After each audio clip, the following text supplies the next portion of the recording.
Welcome to the 359. I'm Ben Fox Rubin. I'm Alfred Ng. So Alfred dedicated the past few months to moonlighting on Venmo under the handle @JohnLegend. He stumbled upon a variety of fellow celebrity impersonators on the app who are able to exist in part because Venmo doesn't verify its accounts, and it's unlikely celebrities would use their own names on the app for obvious reasons. So anyway, why do this in the first place? Honestly, most of it was because I thought it'd be pretty funny to be John Legend. I tried taking other celebrity names too. Mark Zuckerberg was taken, as was Elon Musk. But I spoke to others that had taken these names. So I spoke with the person that owned @Miley Cyrus and @Guy Fieri. I did try speaking with the person that owned the handle @Justin Bieber, but he kind of ghosted me after a little bit. So it was just, that we're still friends though. We're still friends on Venmo, which is another weird thing. You can like add people as friends on Venmo. Yeah. What was your experience though? You mentioned in the story about how, I guess it's like once a week, somebody would request money from you for various reasons. I mean, yeah, I guess I'm sure they don't do it just to me. I'm sure they like look up all celebrity handles and try, if this is a real person, they're a millionaire, maybe they'll just give me some money.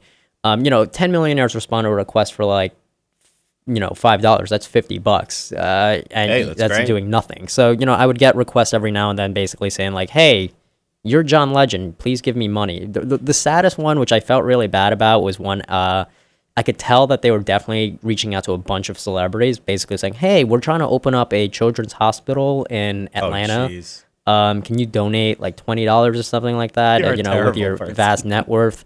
And it was just, I felt really bad about it because I didn't have the heart to say, hey, I'm not really John Legend. And I don't really have the money to give you for that.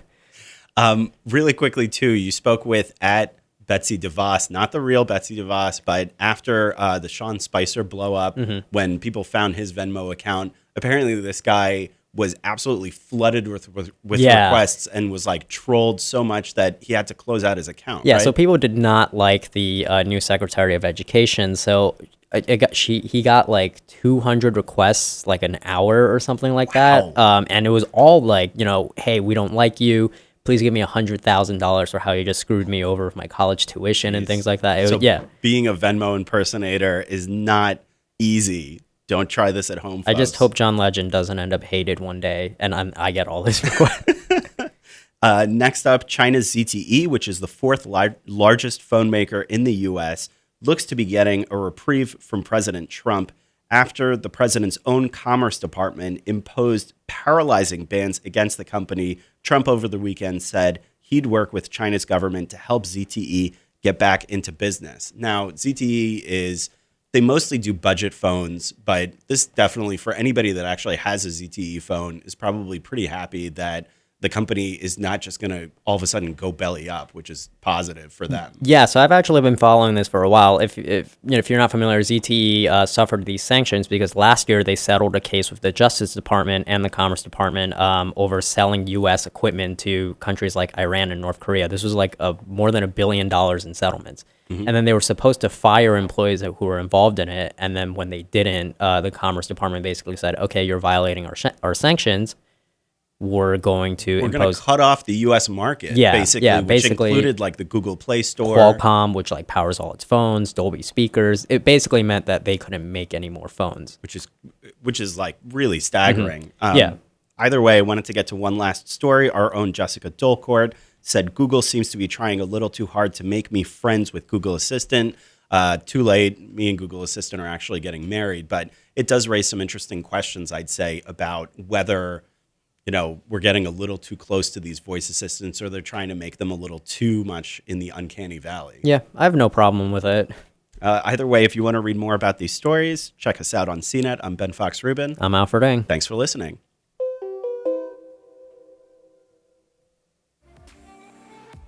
All right, thanks for joining us for the recording of the podcast, everybody. I'm going to jump into the chat now and take your questions and comments so we can keep the conversation going. Go ahead and submit them along.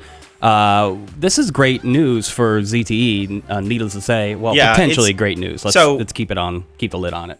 Not to get overly political about this because obviously this is a tech podcast, but it is obviously interesting / ironic to see Trump directly saying he's going to help preserve Chinese jobs after really one of the signature parts of his administration and his campaign has been America first and American jobs. But as we're talking about the ZTE situation, they agreed to the fine. They agreed to a lot of these restrictions. And then basically the Commerce Department was able to, in effect, force the company to shut down. It does seem, to me, fairly draconian. It's really weird.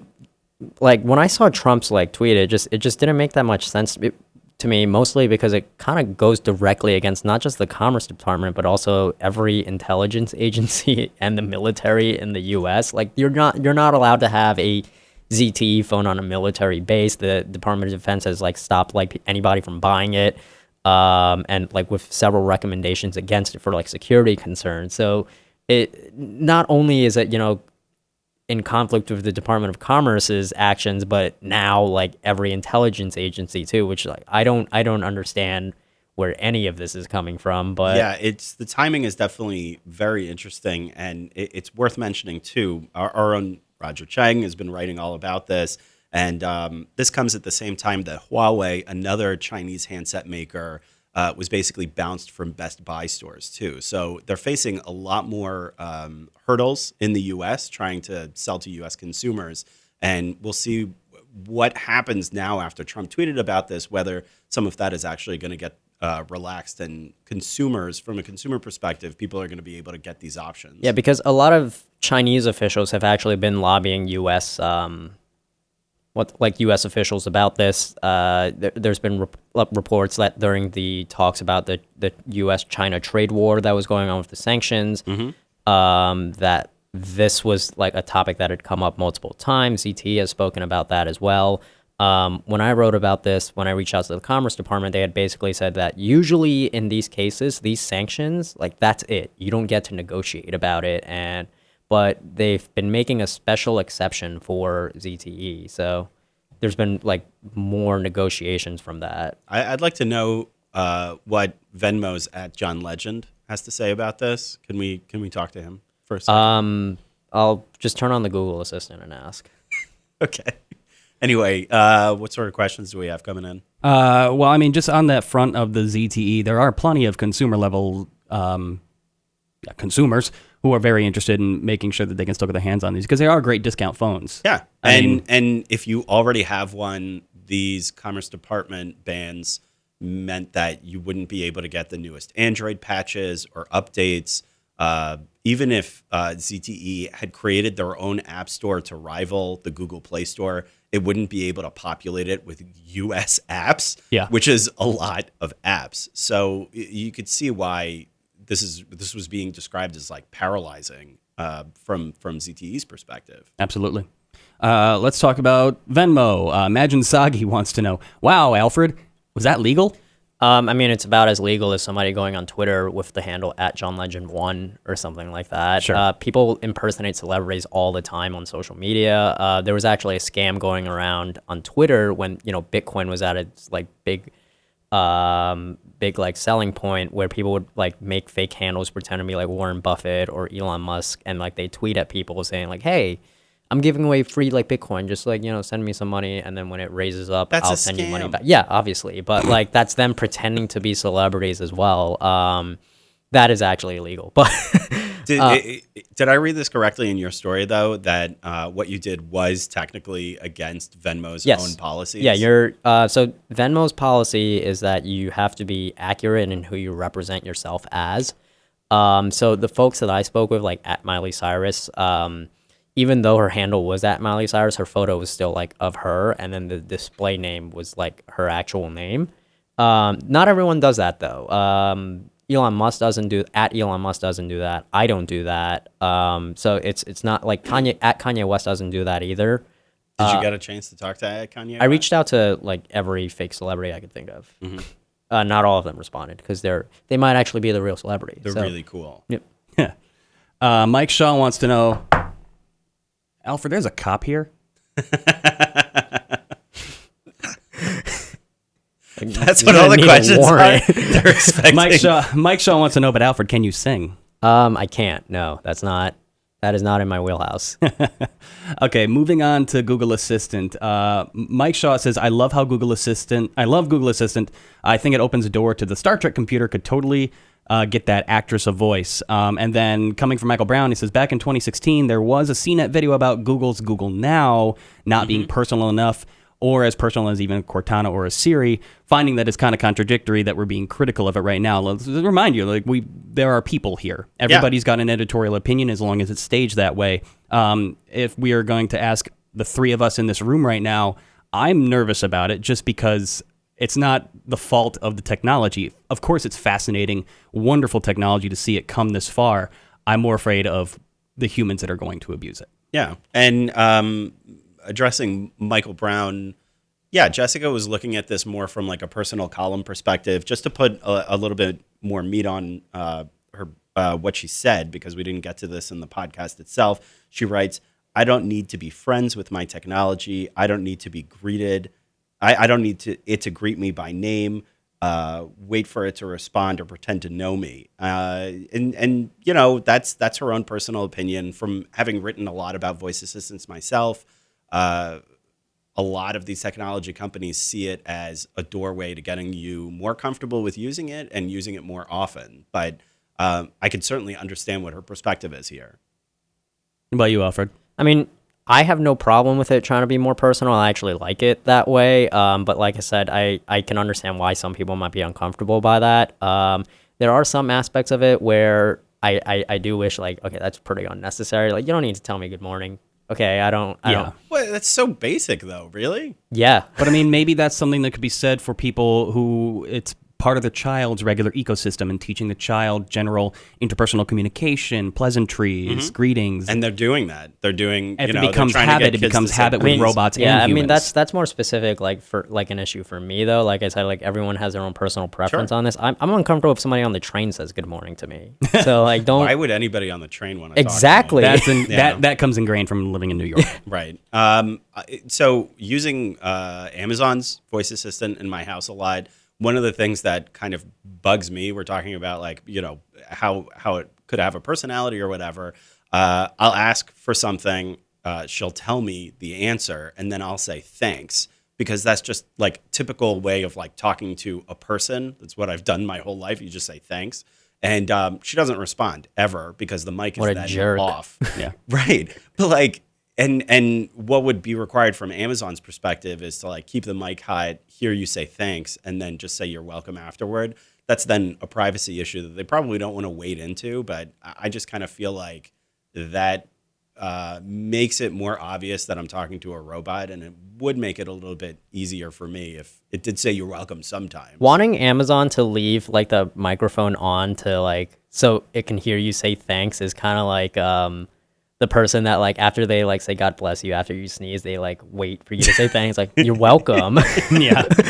And technically I could say Alexa thanks, and then she'll probably have a canned answer for that, but I don't know. That's what it should do instead of like the gap of like waiting for you to say thanks. So you just like passive aggressively just like, you're welcome, by the way. Oh, or just keep like the light ring going, waiting for me to say something. And when you don't, they're just like, oh, by the way, you're welcome. If Echo and Google start getting passive aggressive, you're welcome. You're welcome. You couldn't have looked that up on your phone? It's right in front of you. Yeah. Because we know where your phone is, by the way. Ryan Williams wants to know how long until people start falling in love with their assistants. I mean, for what it's we worth, always end up talking about my her. assistant is more helpful than most of my friends. So Yeah, I mean, the movie Her keeps coming back with this type of situation, and I think that's kind of what Jessica was pointing out too. She's just like, look, it's a tool, it's a utility, it's not my buddy, and I just want to get the information out there. So to that extent, if that's the direction we end up going in, I guess it might be easier or faster to get your information, but I don't think that's the direction we're going in at all. I think if anything, they're going to do more stuff like Google Duplex, where it's just going to be more uncanny and you're going to talk to it more often. from Srinjoy, Google's AI mimicking human tones is not the real issue. Humans avoiding face-to-face and vocal interactions with each other is. Terminators of Skynet is a fainter future, but the reclusive human race aboard the Axiom on Wall-E is well in the present. They had to bump into and revive society and humanity in that movie. Who will do that for us? I would make the argument that both of those things can be issues. They're not separate of each other. The world sucks. I call it a and stepping stone. Everybody is bad. But I mean, I think that's exactly what Google's trying to do with its whole digital wellness like features coming out on Android P, where they want people to interact more with the world. They like want you to be on your phone less. They're giving you the option. Yeah, I put a tweet out with the story, like basically writing like Willy Wonka wants people to eat less chocolate kind of thing. Because it's like, really, Google? It is feel good. And I definitely appreciate your point that giving people the additional tools doesn't necessarily mean they're going to use them at all. And they've definitely created these types of devices in the interest of grabbing your attention. Yeah. I mean, I don't think people are as disconnected from each other because of technology as like people make it out to be, though. I generally think that like we have more options now to both disconnect and, disconnect like from people, and also like reach out to people like because of technology. Like I would be going to way less birthday parties if it weren't for like Facebook or anything like that, or people that I probably wouldn't keep in touch with if I didn't like see them on Twitter or anything like that. Wow, Alfred finding the silver lining. What's going on here? Sorry, I wasn't paying attention. What were we talking about? That like I blocked you on Facebook because your posts were really annoying. But that's the other point too, where it's like it's much easier for me to disengage from people, like in the sense like, oh, like I don't want to talk to you right now. I'm just gonna stare at my phone the whole time.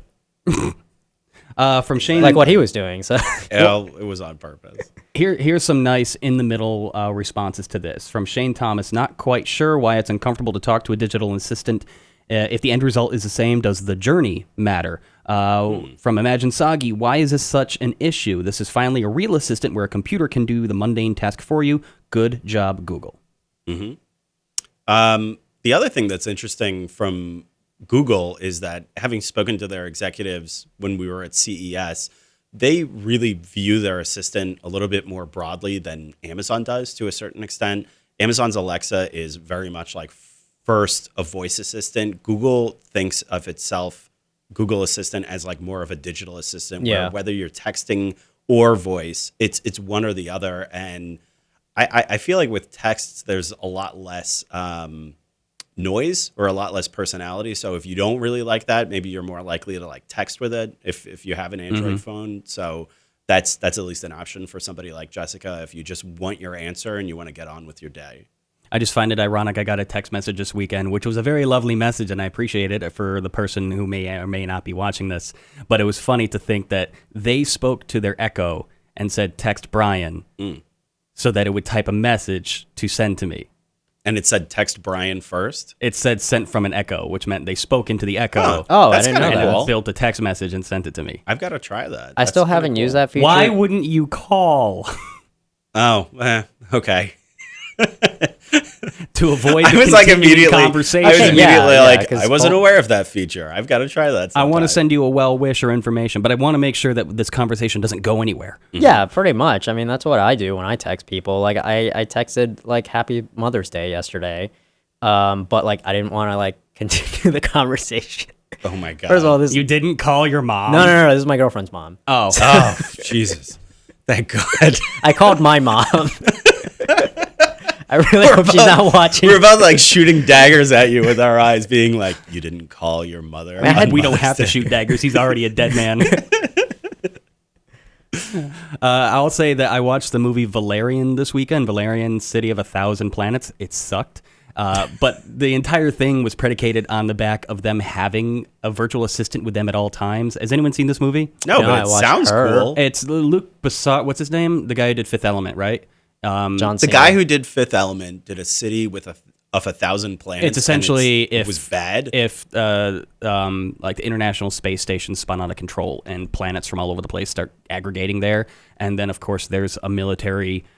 I don't want to give away too much of the plot. It's got Dane DeHaan and Cara Delevingne, and they're fun. It's kind of silly. It's visually interesting, but they're soldiers, right? And the entire time they have this virtual assistant in their neck, like put on their neck that they carry around that's called Alex, go figure. Sure. And they're paralyzed when you're out of reach of Alex. Like it becomes a recurring plot point where something Where you can't do anything. it's like where's Valerian? The guy's name's Valerian. Where's Valerian? I don't know. I can't reach him. It's like, Movie's over.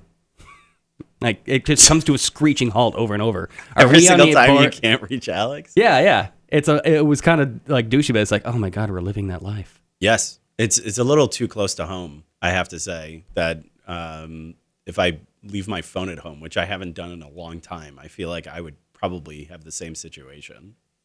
Fair enough. Either way, don't watch Valerian. It really kind of sucks. Is that the Space Jail movie?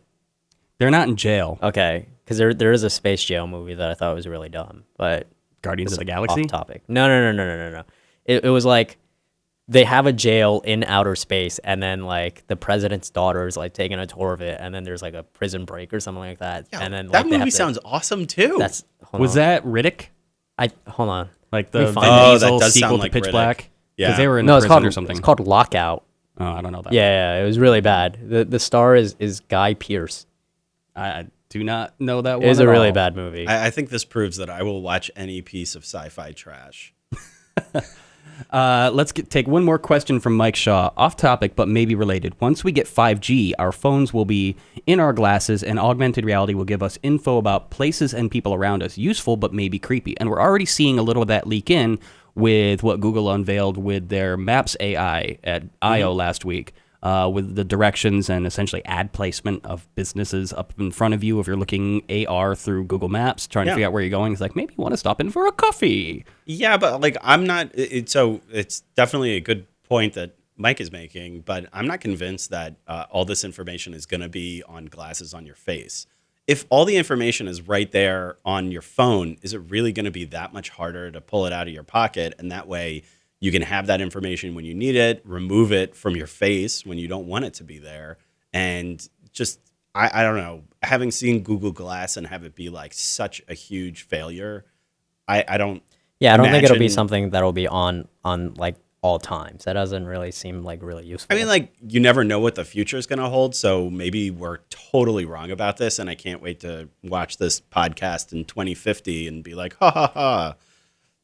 Boy, was that wrong. Yeah, I can't wait to watch that on my glasses. On my glasses. All right, we are just about out of time, and especially since I seem to have horrifically offended Alex Mitchell. Sorry, I did not like Valerian. I thought it was like Twilight for space nuts. Okay, that sounds pretty cool then. Oh, come on. Because the moon would Fifth be Element out. was a masterpiece. This Wait a was minute. disappointment. Alex liked it. I'm Alex just saying- liked it because he was such a prominent figure in the movie, obviously. The moon would be out at all times, so werewolves would be out at all times.